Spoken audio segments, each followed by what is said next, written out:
Hello and welcome back to the Transfer Flow, and on today's episode we are talking the Club World Cup. What are the controversies around the tournament? Why should we care about it at all? And who are the teams and players to watch? Then we run through some transfers. What do we think of Franco Mastantuono's huge money move to Real Madrid, and how could Xabi Alonso use him? Then we've got Andy Robertson, who could be on his way out of Liverpool off to Atletico Madrid, and an interesting flexible forward for Tottenham Hotspur. That's all on today's episode of the Transfer Flow. So, we're back for another Wednesday edition of the show, and of course we'll be looking at some transfers today, but we'll also be looking at the Club World Cup. And so there was only one man that we could really have on the show today, and that's Neel. How are you doing, Neel? Yeah, look, I'm very excited. This is exactly what I've been waiting for. Regular listeners of the podcast might remember, the first time I'd come on, I was yapping about teams in Saudi Arabia and Brazil and all sorts. So I've been building up to this, and really looking forward to it now. Well, you might be in a bit of a minority there, because the Club World Cup so far has not been the best attended tournament that we've ever seen. It hasn't. Really? It hasn't been dreadful. I saw all the seats full on TV. I didn't see a single seat empty. But I mean, well, the funny thing that I think is that FIFA are only claiming 52% attendance, and I was like, if that's FIFA's spin on the situation, and that's obviously going to be tickets sold rather than people actually there, that is a little bit concerning. But obviously the PSG Atleti game got 80k, and the Inter Miami match as well, was basically full up, which is to be expected given that it was in Miami, it's Inter Miami, Messi is there, you get it. But a bit of the background of the tournament, it does feel like FIFA, shockingly, might have actually fumbled this one in various ways. I mean, who could have seen that coming? But no, I mean, you're quite right. To be serious, I think actually just yesterday, we're recording, of course, on Wednesday. Just yesterday, Maher Mezahi, who's a great African football journalist, was at the Ulsan HD versus Mamelodi Sundowns game. Mm-hmm. And before the game, he was literally counting the number of people in the stadiums. You're just sitting there counting how many people he did it, right? He counted some 500 or 100 people 10 minutes before kickoff. And then a few minutes later, he kind of updated and said FIFA say 3,000 people attending. So, that's and again, as you said, that's the spin they're putting on it. But I mean, I think the whole attendance question, I would say it's broadly all to be expected. I mean, not least given all the nonsense going on in the US right now, Sure. Whether that is the political situation, the fact that ICE agents are reportedly operating around the games, waiting to pounce, the fact that their immigration has always been insane, but is now even more insane. So half the fans can't even get in if they want to. There's so much. So, that's one thing. And then also just their ticket prices are generally so expensive, besides the cost of getting and staying in the US as well, right? So if you're a fan of, I don't know, Ahly, for example, from Egypt, Mm-hmm. do you go to this Club World Cup, or do you bank on the fact that your team, which is one of the strongest teams in Africa, will make it to the next Club World Cup, which will hopefully be somewhere else, which will almost certainly be cheaper for you to attend and more safe. So I think that's all kind of contributing to this, and also the timing of the matches as well is scheduling wise is weird. It's they're stuck in between making it accessible to a European based audience, but also obviously having to keep it in the States, and so they have these weird kickoff times on midday on weekdays. Obviously no one's going to attend, and on top of that, like you said, the big teams are going to attract a lot of fans. But if you put Mamelodi Sundowns against Ulsan in a random city in the United States, you gotta be prepared for an empty stadium. I think that comes with just the nature of the tournament, right? So I guess ultimately the question will always go to what even is the meaning of the Club World Cup, and is it at all a valuable tournament or a meaningful tournament? And I do think conceptually it is. I mean, I'm a fan of it, right? Obviously, before we had the smaller Club World Cup, which is now the Intercontinental Cup, which was basically the champion from every confederation coming together and playing at the end of the year, right? Mm-hmm. And that was a week-long thing, and that was taken very seriously by everyone except the European team, pretty much. I mean, especially like Real Madrid and Liverpool, who just for them it was like an inconvenience to go in the middle of a season in December and play somewhere. I think maybe Yeah. City took it a bit seriously because they got there the first time, but for everyone else, it was a pretty big deal. And so I think expanding that to an extent does make sense for all the others, especially. And if you look at like the fans who've really turned up in numbers, besides like American based fans of like a PSG or a Real Madrid maybe, which we'll see later today. The fans who really traveled in numbers are like the South American fans, the African Hmm. fans, fans of El Ahly, Esperance, Flamengo, Boca Juniors, all of those fans. Of course, there's also US based communities supporting them, but for them it is a big deal. Now, I think there's various problems which we've already like talked about a bit. But for one, I would say it's probably been expanded too much. Like I think 32 teams is probably too much. It's definitely too long. Going Yeah. for over a month. Mm. So it's gonna be hard to kind of retain interest. I'm sure when you get to the knockouts, maybe you get more interest. But like already, people are gonna like not care so much, especially after the first batch of games, which I think were particularly bad. Like I think the Mm. Bayern Auckland one was obviously really bad because it was had a good time for everyone to watch, and it was not a good game for anyone to watch. But I mean, ultimately, you also have to like wonder like in that specific case, right, for Bayern Auckland, how much of that is FIFA's problem versus how much of that is the OFC's problem? Because if you're doing a club World Cup, you got to have clubs from around the world. Otherwise, you're not doing a club Yeah. World Cup. Yeah. So you got to have someone from OFC, and the whole of OFC is non-professional. It's semi-professional at best, Hmm. and I mean, you just look at the countries right in that confederation. The vast majority are like fairly remote islands without the strongest of economies, with also very unique economies given just how isolated they are, and with very small populations. You can't really expect football to be a massively like professionalized huge deal in those parts. Even New Zealand have on a global scale a very small population, and yes, they do well in other sports like cricket and rugby, but football is not the main sport there. So you can't really expect them to compete against European giants on any day. Now, New Zealand do have two teams who are professional, but they play in the Australian A League. That's Wellington Phoenix and Auckland FC, not to be confused with Auckland City, who came to the Club World Cup. Auckland FC are owned by the Black Knight Football Club Group, which also owns Bournemouth and Lorient. So now those two are in a weird spot because they play in the A League, but FIFA regulations are such that a foreign team playing in a certain domestic league can't win that league or Hmm. qualify for continental football through that league. So Hmm. Auckland FC finished first in the A League. They have playoffs, so they didn't win that, but they can't even take the AFC spot by finishing first. But they can't also qualify for any OFC competition because they don't play in New Zealand. I Sure. think Wellington Phoenix have a reserve team, but they're also not allowed to qualify. So they're just stuck there, right? There's the two professional teams who are stuck. Like the New Zealand FA's regulations are preventing their reserves from like competing or qualifying, and FIFA regulations are preventing them in the A League. So maybe there's a workaround to be had there. Again, like I'm not saying I have a solution, but maybe there is a potential workaround there. But at the end of the day, like I think for this Club World Cup, it was just for one just bad timing that one of the biggest like games in terms of disparity between two clubs, with Bayern Hmm. being like the absolute top club and Auckland City, with all due respect, being by far the worst team in the competition, came so early, like on I think the second or third match day. So, like I think that was a one-off. If you look at the other games, like the Ulsan Mamelodi Sundowns game I was just talking about, or Fluminense Dortmund, those were like fun games. Really, if you watch them, I think you must have had fun.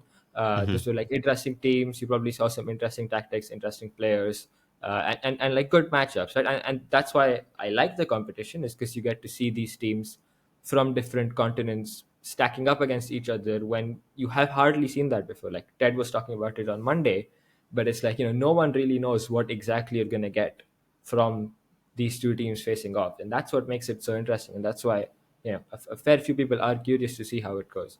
But yeah, like just with like if you take just that alone of like putting teams from different confederations against each other, the concept is, to me, and I would say to a fair few other people, quite interesting.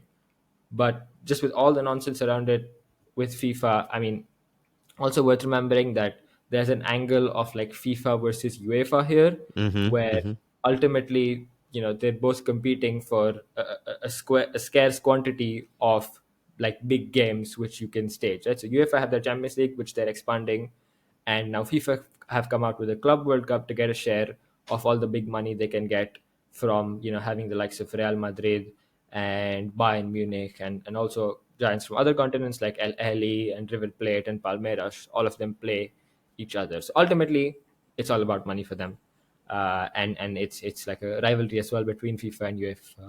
Okay, so I completely agree with everything you said. Some of these clubs, they are in this weird kind of limbo, and at least they are at the Club World Cup. They get to have some sort of international competition, So I guess it's filling that hole. I like the idea as well. And it's always going to be a little bit funky because like some of these teams are in the middle of their seasons and some of them have just come to the end of a grueling one.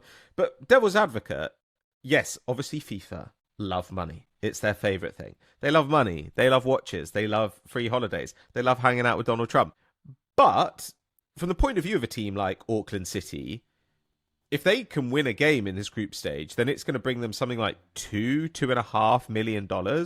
I mean, they're not going to make it out of the group stage, but if they did, that would be something like 7.5. There's also this participation money. Like the prize pot here is $1 billion. We're expecting to see the majority of it go to the winners. But realistically, for some of these teams, this could be game-changing money, given that they are semi-pro right now. Yeah, absolutely. And, I mean, there's also participation fees, right? Which are kind of different basis for different confederations. But just getting to this tournament is, in most cases, getting them millions. So it is massive. But also there's criticism of that because, people argue, and I think it is a valid argument as well, is that now these teams which are coming to the Club World Cup are among the best teams in their countries and their continents. I mean, that's how they qualified, by winning their Champions League. Now, so they've already got some sort of a financial advantage over their direct rivals. And now on top of that, you're giving them more millions. And so you're, kind of just blowing those competitions up. Like you're just making, a bunch of Bundesligas around the world or something, bunch of ligas around the world. Sure. So that's also a problem. But then there's also counter arguments to that. For example, if you look at Africa, right now, Ahly are in a pretty dominant position in recent years. Mamelodi Sundowns kind of have been challenging them a bit, but they haven't actually managed to win the Champions League in the last few years.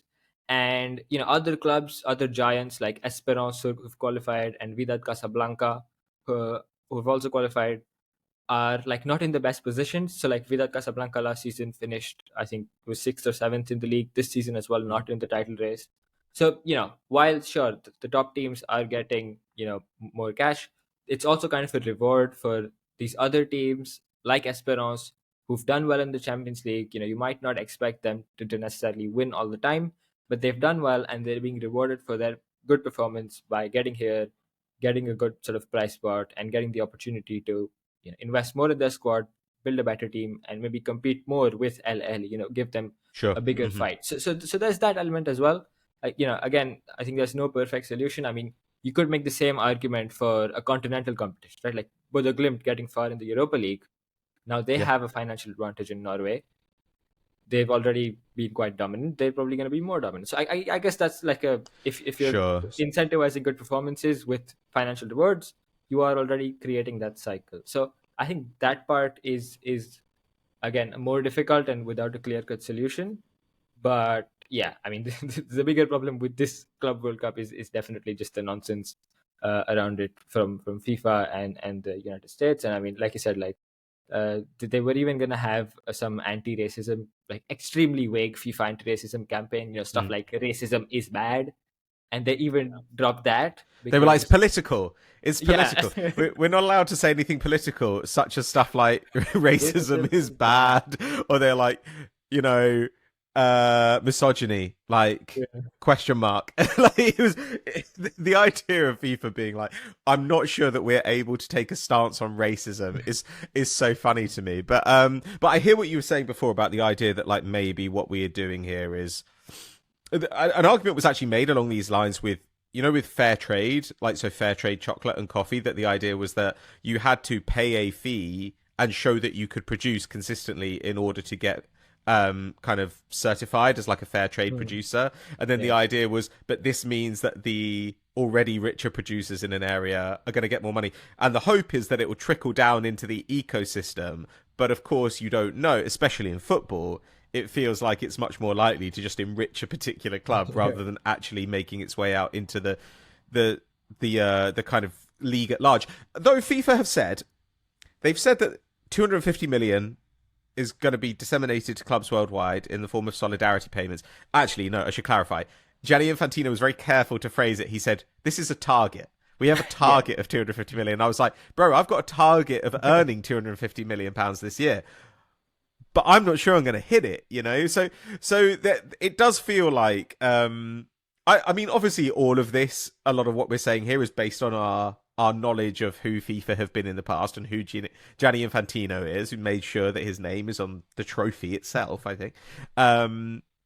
Which is, Did you think it was possible to get worse than Sepp Blatter?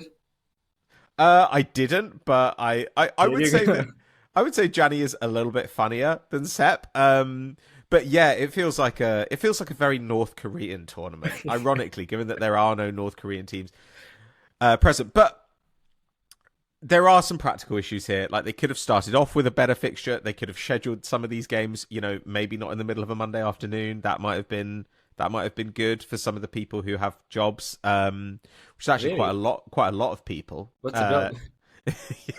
Exactly. Gianni Infantino is just like, but Monday afternoon is when I go Today to I the feel spa. unemployed. Yeah, it's just like, God, we need to wheel that back out again. Okay. Well, shall we get to the football side of things? Because I think there's a good That's what I rundown of the came for, background there. actually. Okay. Well, what do you think of the storylines that we should be looking out for here? What are the teams to watch? I know that later on we're going to go on to one of the players to watch. We're going to profile him in a bit more detail.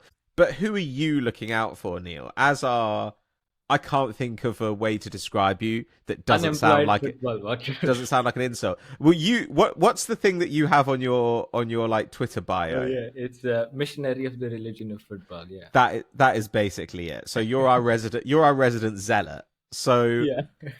what are you watching? At midnight in a dark room, kneeling on the floor, beating yourself with like birch twigs.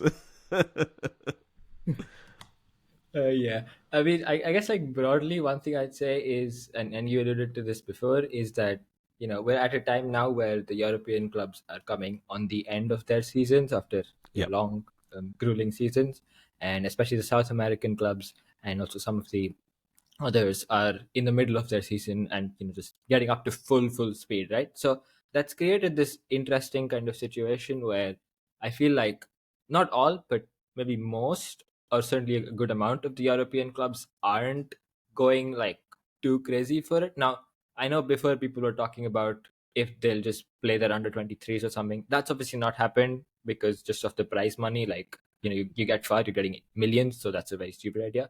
But like if you look at, for example, Inter against Monterrey last night, it was a 1-1 draw. Um, both teams, first of all, with new head coaches, Yeah. Dominic Torrent, former Pep Guardiola assistant at Monterrey, and Christian Chief, of course, replacing Simone Inzaghi at Inter.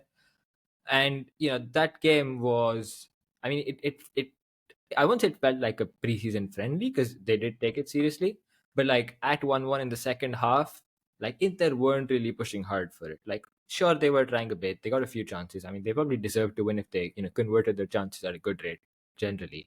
But they weren't like pushing like crazy. They definitely weren't taking it as seriously as one of their like Serie A title race games where they had to win and they threw the kitchen sink at it. So Yeah. so there's Hmm. the European teams kind of taking that approach, and whereas the others they're really going for it because for one the money means much more to them. Yep. Those millions make much more of a bigger difference to them, and also because the tournament means more to them, right? Like I was saying before, for everyone else this is like a stage to prove that they're at a level where they can compete with the elite level, and everyone knows the elite level is in Europe, right? The Champions League, that's the like topmost level of club football. That's as good as it gets. So for a side like Fluminense, for example, it's a great stage to compete against Borussia Dortmund and show that they can hold their own against Borussia Dortmund. Yeah. And so they really went for it, and that was a great game as well. I think Fluminense gave a very good account of themselves, and maybe even deserve to win on another day. So it's those kinds of games that I'm really interested in, and I think we're going to see those, of course, through the groups, and also in at least the earlier knockout rounds. At the end of the day, I think you have to back the European teams to get through. Likely in the quarters, and possibly we might even most probably have an all European semi final. So I guess it kind of gets less interesting from that perspective Mm. at that point. But leading up to that, I think there's many teams, right? So I mentioned a couple. There's also Al Ahly of Egypt, who Sure. played out that draw with Inter Miami, where they again maybe deserved more. They have a new head coach, Jose Ribeiro, who's had a very interesting journey where he started in Finland, then moved to South Africa with the Orlando Pirates, who are traditionally a very strong club Hmm. but not doing too well when he came in. Did a pretty good rebuild job, and now has just got the job at Ahly, which is probably the toughest job in African football. Definitely the one with the most pressure. You just absolutely have to win. They sacked their previous coach who'd won the Champions League, the league, and everything, but just when he got knocked out of the Champions League in, I think, the semis this year, and he Uh-huh. was sacked. They then won the league with an interim, but the moment they got knocked out of the Champions League, it's over. So huge pressure for him. So he's quite a well-rated Spanish coach in Africa, certainly. So I think he and Ahly will be ones to watch. Of course, they have some great players as well. In Group B as well, there's Botafogo who got that win over the Seattle Sounders, Sure. and Atleti who got their goal difference absolutely thrashed by PSG. So yeah, that could be an interesting one. Like if Botafogo don't get thrashed as well by PSG, that could be a very interesting storyline if they qualify ahead of Atleti. It would be also a very interesting storyline for Lyon, who are kind of dependent on Botafogo to not get relegated to Ligue 2, as I was talking I think last time I'd come on with John Sure. Texter, the owner of that multi-club group, doing some very interesting financial stuff. Is how I'll put it. Yeah, Um, inventive. yes, yeah, he's original. Some of the stuff he's done I've never heard of before, so I have to give him credit for just those ideas. Innovation. Yeah, exactly. But no, I mean there's so much in the other groups as well, right? I think again the Boca Benfica game in Group C was excellent. Maybe Boca Juniors might have hoped to get more from that as well. So another one where the South American team might have beaten the European team. I think a lot of people were impressed by Flamengo and Yes. how well they played Hmm. against Esperance. They're a really fun team to watch. Quite a fluid attack. So I'm hoping that they can at least get to the knockouts. They have a game against LAFC in their final group game, which might be a decider.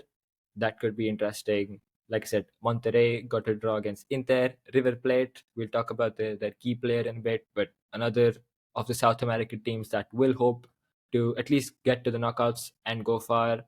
Mamelodi Sundowns, a very eye-catching team to watch. Definitely love their Hmm. possession, and can be. I mean, I guess maybe for me, having watched them a fair bit over the last few years, I feel like they can be a bit stale sometimes with their possession. Like they keep too much of it and don't really go forward enough. But I thought they did all right against Ulsan for the most part, Sure. and of course came away with a win. And certainly seems impressed viewers. So they'll be ones to watch as well. And then yeah, I think like I said, Vidat Casablanca is also an interesting story how they do. But I mean, I wouldn't really back them ahead of City or Juve. But in the last group, El Hilal are I think probably the one to watch from Saudi, because that will give, like, they're by far the strongest team I would say in Asia, all things considered. They didn't win the any of the titles towards the end of last season, but still I think their squad is extremely strong. They've also gone and hired Simone Inzaghi, of course, Sure. who is, like, I would say the first head coach at like the elite level of the game to move like straight from a top club to Saudi, right? Like all the Yeah. other guys who go there are kind of like, they don't get the top jobs in Europe. They're like, okay, I'll get a bunch of money. But Inzaghi really obviously could have stayed at Inter, could have had a shot at a few other big jobs if he wanted, but he went to Saudi. So It yeah, was a weird summer in a way because because if there'd been more vacancies, then maybe he might have stuck around, but there weren't really that many top clubs looking. But Al Hilal are absolutely full of talent. I mean, they've also got Malcolm there, like Yeah. Malcolm, because I was just like, oh my god, like there's a name I haven't heard for a while. After his Russian trip, Yeah, he's Zenit. now in Saudi. But you've obviously got Joao Cancelo and Mitrovic, and there's a ton of guys there that people will recognize. Ruben Plus, Neves as obviously, well. Sergei sorry, Milinkovic. Ruben yes, Neves. yeah, Sergei Milinkovic. and some youngsters too. There are always Brazilian youngsters cropping up in this, like Koa Cesar and all these 21-year-old Brazilians who, They're in all parts of the world. yeah, who There's are, Brazilians with Ulsan in Korea. There's Brazilians with Mamelodi Sundowns in South Africa. mm, So they do get it. But yeah, I mean, I think Hilal could be definitely going to be the Asian team with the best chance of getting to the knockouts. So yeah, for all those teams, I think obviously a lot on the line for themselves. But I would also say for just like general fans and neutral viewers, I think an opportunity to just see these different teams, different players, and different like styles of play. yeah, Like for example, there's a lot of people from time to time who keep crying about how like football is robotized and everyone plays the same way, blah blah. sure, Like, dude, just watch the Brazilian league. You'll find like 50 different styles of play, hmm all sorts of players, some guys going crazy, some guys standing on the ball, also some very low blocks, all sorts of stuff. Just go watch that. So I think this is an opportunity for everyone to see that. Sure, maybe like the top level of European football might not be so maybe entertaining to watch for some people. Then there's a whole world of options for you out there, right? Like that's like yeah. the beautiful part about the game. And you can find these leagues being broadcast quite a bit as well. So I think it's good for the fans from that sense as well. Again, the fact that it goes for a month kinda is a problem because like I don't know how many people will keep watching for a month. But if you tune in once in a while, I think you definitely can have fun if you pick the right games and don't watch Bayern against Auckland City. Sure. Yeah. I mean, that's a feel bad fixture. I don't know. The difficulty, of course, is as you say. As the tournament goes on, then we're much more likely to see fixtures that we've seen before between teams who maybe care a little bit less. But yeah, I agree. Like, if you don't like the sort of the Premier League meta or whatever, then this is an opportunity for you to put your money where your mouth is and go and watch some other kinds of football. And of course, there are some interesting players. You know. Basically every team has at least one player that you might want to check out, and some of these players, of course, have been linked to bigger clubs. Like you think about, like Salzburg, for example, have Nene Dorgeles, and you're like, okay, well, here's a guy who's been linked to Spurs, been linked to United. It's an opportunity for you to go and watch him against extremely varied opposition. So, shall we talk though about perhaps the most coveted young player at the tournament? Is that fair to say? Franco Mastantuono, who is 17 years old. He plays for River Plate. He seems to be on his way to Real Madrid for 63 million, somewhere in that region. He's a right winger. He's left footed. So, in theory, this is kind of a position of need, right? It's like Real Madrid spent the whole season saying, oh my God, who can we play on the right wing? They obviously refused to play Arda Güler there. Rodrygo looks like he might be on his way out. So what do you think about this? And what do you think as well about some of the rumours going around that he's going to go straight into the team? Because they've also just extended Brahim Diaz, or they are extending Brahim Diaz. It's not guaranteed that Rodrigo is going to leave. So, and historically as well, Real Madrid have actually been quite careful about how they've blooded these youngsters. Vinny and Rodrigo came in slowly.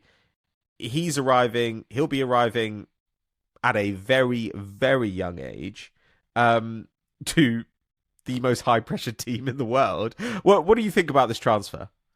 Yeah, I mean it's definitely an interesting one, and Mastantuono, as you said, was like highly coveted for almost the last year.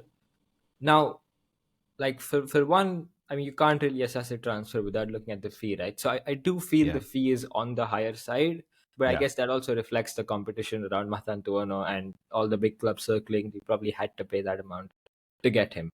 But if we talk about the kind of fit at Real Madrid, it is an I would be surprised, to be honest, if like he's an instant starter, like you Mm, said, just because of their track record. Like even Endrick, right, coming in, he was yeah. so highly rated, was doing well at Palmeiras as well, but I mean, I don't think they even gave him enough like rotation minutes, if I'm being honest. I hmm I, mean, I hope with Mastantuono that's not the case, but yeah, again, I'm not really sure. given all those other players you just mentioned, how much time he might get. He's for one, he's an interesting profile where he's like a right winger on paper, can also play number 10, but Mm. really is best like somewhere between there because he likes to drift inside a fair bit. He kind of is really good in those like tight central spaces, uh, exceptional ball control, generally technically exceptional. He's like also fairly comfortable, at least in Argentina, against like more physical defenders of just kind of spinning past them or jinking past them, and obviously a great dribbler as well. uh, he also kind of from those spaces has like great vision to play like clever chip balls and through passes, between defenders, things like that. So he was really bright for River Plate throughout, I would say, almost the last year, certainly since Marcelo Gallardo came back, and pretty much made him like the key creative figure of their attack. Because if you Mm. look at River Plate, I mean, generally people might think it's obviously one of the strongest clubs in Argentina, but also one with a great youth academy and many young talents coming through. Right, recently you've had like Julian Alvarez, Claudia Echeverri, many of these like top talents Yeah. come through. But right now their squad is basically like Mastantuono is the like one child, and then it's a bunch of old guys. Like they got Marcos Acuna. They've got a bunch of like older guys, and some like Acuna with previous European experience in like the defensive and fullback positions. And then up front they have like a fair few like experienced strikers who do get you goals. Miguel Borja, Sebastian Driussi, Yeah. Franco Colidio. All these guys are guys who get in the box or get in behind and finish stuff off. But then you look at their fullbacks who will at most give you a good cross or two, and then the number eights who tend to kind of drop back and help progress the ball. And what you see is that this team is very reliant on Mastantuono to create chances for those strikers to finish off. So at River, I mean, for one, was given this big responsibility and pressure because it is a very big club, and you are expected to win there as well. But Hmm. for two, he was also the main guy. Like in possession, quite often their idea was get the ball to him, Oh yeah. do something, and we score a goal. And you see Now, it in the numbers, right? I mean, like he's got huge dribble volume and crazy shot volume and very low shot quality, but he's creative and he's a big outlet on the wing. And there's a ton of progressive passing and carrying. Like it absolutely is like this guy's on. Like if you look at him compared to Alvarez, obviously there are loads of ways in which he's inferior because Alvarez was considerably older when he was still in Argentina. He was like 4 years older. And so Alvarez was completing like 2/3 of his dribbles, which you are not seeing from Mastantuono. But you are seeing a guy who is on the ball relentlessly and who is empowered to do whatever he wants. And given that, there's been this El Lamine Argentino like kind of yeah, comparison that they're making. But you do see it in that regard, right? As in the plan for River is this guy is capable of magic. We are going to ask him to do magic as much as possible. yeah, and look, it's a good plan. It worked for them in Sure. Argentina. It's working for them so far in the Club World Cup. But the question, with these kinds of players is how that will translate to Spain, to Real Yeah. Madrid, right? So. Like there was a very interesting article on Scouted by Ashwin Raman recently on Nico Williams, Yeah. who is also in a somewhat similar position at Athletic Club, where he's kind of their main outlet, and again is given the ball to do his magic a fair bit. So now the question with these kinds of players, and with Williams, we do have a bigger sample size for one to draw from, and also some significant national team minutes in it. So Yeah. in basically a very different team to get more ideas from, and also different seasons at Athletic Club with different forwards around him. With Mastantuono, we pretty much only have like this season as a good sample size. I mean, like last year. Yeah. Plus his like, I mean, he did obviously debut for Argentina, but that's one game. And his like under 19 appearances, where again he's kind of the main player, and those are like 5 game long tournaments. So we really can't be sure how this will go, right? Like if you look at just his qualities, if you look at the quality of his passing, his vision, his the weight of his passing and his execution, it's all looking good. And he probably definitely can do a job for Real Madrid, but he will have to adapt his game a lot, right? Like he Yeah. can't do the stuff. He can't try to take on 3 people all the time. I mean, for one, he's likely to get dispossessed in Spain, and for two, like Vinny and Mbappe are gonna get mad if he keeps doing it, right? So Yeah. he's got to look for those passes more. If he's in a good position, Vinicius is also in a good position. You might just want to pass to him rather than take on half the defense. So those are the things you're looking for. And then you obviously it's just like the general kind of adaptation to a new league for him, moving away from Argentina for the first time, Mm. getting in a new environment. And yeah, probably, I mean, River Plate, I don't want to say is an easy environment. It is an insanely high pressure environment. But Yeah. Real Madrid, especially with such a big transfer fee and all this hype, maybe even slightly more of a pressure cooker. So, like all of that put together, I would be surprised if he becomes like a star player from day one for them. Now, in the longer term, like you say, there's so many questions. Like if Rodrygo stays, if Arda Güler gets minutes under Xabi Alonso, those are all like open questions. But like if they do, if those things happen, I also would wonder a bit about where he gets in the team, Mm. because like he's a fairly unique profile, but Arda Güler is like fairly similar to him. There's some differences, but for what they offer to Real Madrid, obviously again just left-footed players to play on the right side and Mm-hmm. create a fair bit, they're both the same thing. Now, if they want a bit of a different dimension on the right wing, then they have Endrick, who's maybe going to give you more runs in behind. He's less on the ball, but he's going to stretch defenses more. He's going to support the striker a bit more. Also, like I said, Brahim Diaz can get some minutes there. I mean, of course, Rodrigo, if he's there, is still the best option possibly in terms of quality. Sure. Yeah. Mm-hmm. Alongside, depends on how well Gullar does. So if you put that together, then I would wonder for him. He will need a few guys to maybe leave and clear his path. But yeah, I mean, I guess it's tough to stay so far from that respect. Like I would say I'm pretty sure he has the potential to do quite well for them. Now it really does depend what Xabi Alonso does in terms of his formation, right? So if he uses inside forwards like he did at Bayer Leverkusen with Florian Wirtz, for example, that's obviously a great fit for Mastantuono, like I was explaining. It's also a great fit for Güler. So ultimately it'll boil down to that kind of competition where Güler definitely has the edge with more experience, more time at Real Mm-hmm. Madrid. But then, I mean, generally, Xabi Alonso has been excellent with profiling his players and even changing the roles depending on different lineups. So I'm not worried about him, for example, putting Mastantuono in a bad role. But it's just, there's Güler, who's kind of a similar fit. Then there's Endrick, who can offer something different on the right wing, maybe with like more runs in behind and a different option, a more direct option. It's Mm-hmm. also Brahim Diaz, like you were saying, and potentially Rodrigo. So put all that together, I do see it difficult for him to get a lot of game time this season if all of them stay. And even in the long term, you can't really see a clear path into the side unless those guys leave, right? It's not like they have like an old winger, like if it's a right winger, young right winger signing for Liverpool, you're like, okay, he's a rotation option this season. Salah eventually leaves, he's the starter. It's not that kind of case for Matantuono. So that's why I'm like not ultra excited about this one, because it's a big fee. I'm not exactly sure about how much game time he'll get and how much he'll be able to contribute. I mean, and end of the day, look, for him, it's obviously a great move. Like, moving to Real Madrid at such a young age. And even if the move doesn't work out, like he could go on like an Odegaard kind of path, right? Where, he maybe gets a couple loans and then a big move to another club. So I'm not worried Yeah. about like Mm-hmm. his career, but just the transfer in itself. Yeah, it's like I'm not too sure about. Yeah, and you kind of put it together with Trent Alexander-Arnold arriving, and you think, how does this? Like, yes, the inside forward thing I see, but then what happens with Trent? Yeah, we have been having some technical difficulties today, so if you experience those during this, I just want to inform you that we were as frustrated by them as you probably Maybe a were. bit more. Yeah, maybe a bit more.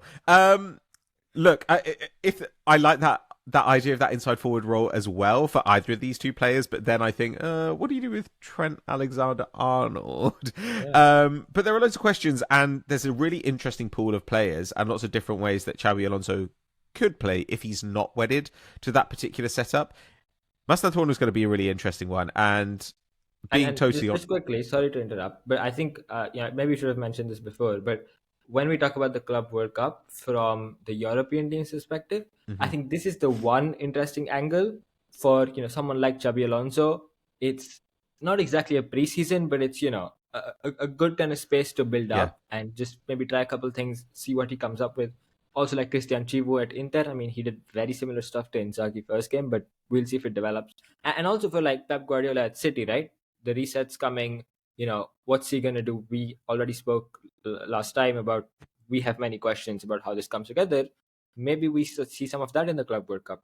Igor Tudor at Juventus is under pressure and kind of has Yeah, to perform to yeah. keep his job. So for those teams as well, the Club World Cup is kind of an interesting space to try some stuff out. I think like Real Madrid will definitely be interesting to watch to see what they do. Of course, without Mastantuono right now, he's at River still, but it'll be interesting to see if we see a role develop where we think okay, Mastantuono is actually a pretty good fit for this from the off. Yeah, that's true. It's interesting how many of the European sides going are in a kind of flux right now. Manchester City as well, like could be trying some different looks in this competition. So while Bayern and Atleti and Chelsea, I guess, have their like setup kind of sorted, and they might need to plug some new players in. These other teams, what they end up being is pretty open right now. So it'd be intriguing to see. Shall we move on to a couple more transfers? One that was going round today, and this felt like a transfer from like 4 years ago, was Spurs being linked to Arnaud Kalimuendo of Rennes. Now, Spurs have obviously tied up a Tel deal as well. Looks like it's going to be an initial 30 million, which is a pretty good price in the end. They are considering shifting Heung-min Son and Richarlison, though both only seem to really have interest from Saudi right now, and you don't know how interested either would be in that They're move. interested in everyone, and then they're like, "We'll get whoever we Yeah. want at the end of the day." So But I mean, I think Spurs were obviously really keen for Richarlison to go last summer. If he didn't go last summer, maybe he goes this summer. But I don't know. But Kalimuendo is an interesting player because when I see his name, I think back to 2021 when I was so young, and it was him, and it was Loriente and Amin Gouiri. Like there was this like this bunch of young players who who looked like they might blow up in Ligue 1. And a few years on, Loriente is in Serie B. And Gouiri's still pretty decent, like doing a decent job at Marseille, but he obviously didn't become a star. And and he's also Kalimuendo, at Marseille. yeah, exactly. And Kalimuendo is now being linked to Spurs for a reported fee of 26 million euros. Last season, 15 non-penalty goal involvements, but a few pens, which makes it look a little bit more interesting. Rennes also came in the bottom half of the table, so you can maybe make an argument there that he might produce more on a better side. But I don't know how you feel about this one. But Yeah, I kind of thought I don't know about this one now. yeah, me too. I mean, again, for one, it totally depends on like if Son and Richarlison are leaving, because if they're not, between those two, Solanke the starter and Tel, like that's enough forward depth for me. So then it doesn't make sense, and they have a bunch of other positions where they do need starters and depth. So yeah, it'd be a weird one there. But even if someone leaves, like I do wonder about Kalimuendo's kind of fit for Thomas Frank, right? And again, this is speculation. I mean, as you guys spoke before, Frank is quite flexible, so we really can't be fully sure of what exactly he'll do at Spurs. But if we just look back to his recent like Brentford sides and the kinds of strikers he's used, so one obviously had Ivan Toney, who's very much like a strong presence up top, very good in the box, good in duels, and kind of like a line leading striker, right? And Mm-hmm. then there's Johan Wissa, who is kind of more maybe like more transitional. He likes to run a lot more, and attack balls in behind maybe, or arrive onto crosses in those kind of transitional situations. But Kalimuendo is, I mean, I guess definitely more similar to Wissa in that sense. But I don't know. I do feel like, for one, he's not strong in the air, and it does seem like Frank prefers those kinds of forwards, and also he likes set pieces. So he loves set pieces. So he, might want that from his striker. And then, like, so in Solanke, you have that like presence kind of forward, but he's also someone who links up. He's like a kind of mixed profile. He can be strong in duels, but also can drop and link up. And then in Intel, you have maybe the more of that runner kind of guy, also maybe more of a carrier. So then Kalimuendo, I don't know where exactly he'll fit, even if you Yeah. take Son and Richarlison out of the equation, how good of a fit he is. And that's again ignoring the questions of like translation from Liga. And I mean, I think like, okay, I haven't really watched too much of him this season, to be honest, but when I watched him before, Mm. I did like his movement and his like runs in behind Yeah. and the way he linked up in short spaces as well. But again, that was for a team that did kind of attack those spaces, did like drop back, absorb pressure, and then hit on the counter. Now, of course, Frank's Brentford did that a lot, but will he do it at Spurs? I don't know. So Hmm. is Kalimuendo your guy to like break down low blocks? Is he the guy who you want in the box for those spaces? I'm not really sure about him in those cases. So yeah, I wouldn't be too keen on this. And it's definitely not a move you'd make before selling Son and or Yeah. Richarlison. You don't need a fixed striker. Yeah, I just look at a player like this and I think like someone like Jonathan David is free. Like what is kind of like kind of wonder he is 23, so obviously there's the possibility that there's another level for him to go to. It'd be surprising, in fact, if there wasn't another level for him to go to. But his numbers have trended quite badly over the last couple of years, and yeah, that's about his team to some degree. But he's gone from being a kind of point 0.5 expected goal and assist per 90 player to now just under a point 0.4, and every time I think, you see a player like this and people say he can play wide, and I think, yeah, like that always sounds to me like he has played wide or he has started wide, but like Kalimuendo doesn't do any of the stuff that you want a winger to do at this point. He dribbled much more when he was young, but he doesn't do it now. Like he's not a creative passer though. I think, like you say, his link up play is like quite decent. I don't think that you want to spend real money on this guy. I think it's pretty unlikely that Champions League level forward is in his future. And Spurs are in the Champions League next season. Okay, shall we wrap up with another transfer?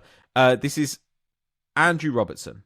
So Andrew Robertson, I think Liverpool would be happy to keep him this season, give him another year, admittedly with Milos Kerkez coming in, but he has been linked with a move to Atletico Madrid, which would be very interesting now. They've got Javi Galan there, he's 29, and actually, if you were getting in a younger Robertson, you would look at the way Galan played. Galan's obviously much more of a dribbler, but you would look at the way that he played last season, where he's like getting forward quite a bit as a fullback, receiving the ball quite high up.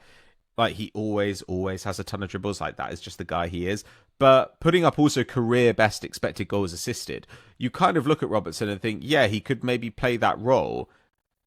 But it's hard to imagine that Atleti would think that's what Robertson is going to be able to do for them at the highest level at this stage of his career. I mean, I hope not, and I think not as well. I mean, Atleti's like use of fullbacks and especially the left back in recent seasons has been quite interesting. They've done a lot of different stuff with different players. So, like I said, Javi Galan, definitely someone who gets up. At some points, they even had against weaker teams sometimes, like Samuel Diaz-Lino back, not this Yeah. season, but previous seasons, just bombing up from there. Then they've also played like Cesar Azpilicueta there sometimes. They also have Renildo, who starts there a fair bit. Yeah. And in those cases, it's often the left back staying back to form a back three in possession, and then the right back getting forward more with like Simeone on the right wing tucking inside more, kind of forming like a 3-2-5 kind of shape. Mm-hmm. So I guess Robertson is good in the sense that he gives you the flexibility to do pretty much any of that. In recent seasons, he's been forming the back three that way at Liverpool a fair bit. In clubs last season, for example, early days of Slot as well, quite a bit. So he can do that. I said, obviously has done a lot of like bombing up and down the flank previously in his career. Definitely don't want him to do that for a whole season, but maybe like one game against Getafe, he might do it for you. Mm. So yeah, like I guess it's a fit in terms of the role, but yeah, I just don't know. Like for one, they have all these different players who can do those different roles anyway. So just start a different player and you solve the problem. And for two, Atleti also are increasingly like in recent seasons getting more and more old guys and Yeah. just like their squad get older, and I just can't see them competing with the top two in La Liga this way. Like I know they won the league that one season. It's kind of a one-off really. I mean, if you look at everything else, they've not seriously competed for a title recently. And yeah, like they have Axel Witsel 36, Aspilicueta 35, Griezmann 34 is staying, Koke 33, Oblak 32, Renaldo 31, and then you get De Paul 31, Galan himself is 30, Jose Gimenez 30, Llorente 30, Angel Correa 30. They signed Longley 30. Like it's all they're not ancient, but they're all older guys. Yeah. Like towards the stage where you think, okay, they'll probably start declining sometime now, and then you sign another guy in exactly that kind of age range. Yeah, I don't know about that. So I mean, I guess, like I said, Liverpool, it's easy and be good for them to keep him just to have that experience. Probably not be their main starter, but still, it helps them to have him for a year while Kirk gets settles and everything. Makes sense for them, but he also only has a year on his contract. And if he doesn't want to stay, if he wants to get more game time, maybe Atleti is where he gets it. Yeah. So I guess good for him, but I can't really see how this is. I mean, it's a cheap fee again, but like I just can't see this squad building really working for Atleti. Yeah, I agree. I mean, like what we loved last summer about Gallagher and Alvarez was that these were peak age players, Yeah. and it felt like the beginnings of a real refresh along with guys like Lino. Now, I don't know, if it is a reasonable fee, like you say, there is a flexibility here which can be useful. He's still doing a load of build-up passing. He was doing a ton of it this season. Loads of passes into the final third, and his tackle success is still pretty high. I imagine that would translate fairly well. He's got to have less space around him too at Atleti. But on the other hand, you're seeing big drop-offs in his aerial wins and in his recoveries, like stuff that does show the way that he's physically declining. So if you can get him on a cheap fee and give him a couple of years, then maybe this works out. But at the same time, if they want to just offer him a 2-year deal and he's got a year left at Liverpool, I don't know if Robertson is going to really leap at that because it's not that much better. I mean, I find it unlikely that Atleti are going to offer him huge money given where he is. But and if you do, that's a bad move. So if you do, that is a bad move. Yeah, yeah, I'd like to see him play some more football. I still think, I was also, when they signed Trippier, admittedly, Trippier more of a stay-at-home defender. When they signed Trippier, I thought, like, what are they doing here? And actually, they got some pretty good value out of him. So if they envision a kind of second life for Robertson as more of that, like, build-up passer. He was younger, no, Trippier? I mean, I don't. Yeah, he was. I feel like he was a bit younger. Yeah, and also, like, he didn't have to change his game. But, okay, Andy Robertson, sure. Like, and if Atleti's scouting is based on like quantity of dog in him, then like Robertson's actually Robertson's quite a good fit. Because that was the other thing about Alvarez and Gallagher, right? We were just like, these guys are off the scale on the dog in him charts. So Robertson's got a bit of dog in him too. So who knows? Maybe that's the important factor here. Add a bit of Scottish dog to the whole like Argentine. Yeah. Yeah, exactly. Okay, so that's our show for today. Please check out the Club World Cup, like wherever you are. You can check it out on, I don't know, DAZN or whatever. However it's being beamed into your house. Who spent $1 billion or whatever it was, really like value for money. Definitely nothing dodgy involved in that deal. Nothing to do with like Saudi Arabia's investment in them, which was also the exact same amount. But yeah, just go watch it there. I love it when you're on as well, Neel, because like normally I just say stuff like Ted takes great delight in saying things that he thinks like make me uncomfortable, but normally I'm just like rolling my eyes at the level of dad shit that he and I are doing together. But I try and say things that will get Ted sued. And when you're here, you do a little bit of that as well. So it's kind of nice. All right. Thank you very much, Neel, for coming on today. And thanks for talking us through the Club World Cup. As always, I'm much more interested at the end of you talking than I was at the beginning. Where can people find you between now and the next time we see you? Yeah, you can head over to @Neel on Blue Sky or Twitter. You'll find me watching Mamelodi Sundowns against Ulsan and all the others there. I should say I also did a newsletter guest piece for the Club World Cup, profiling a few young players to watch from outside the European clubs. It's gone well so far. 2 or 3 of the guys I profiled who have new coaches come in have promptly proceeded to bench them. Mm-hmm. So some excellent like coaching for me.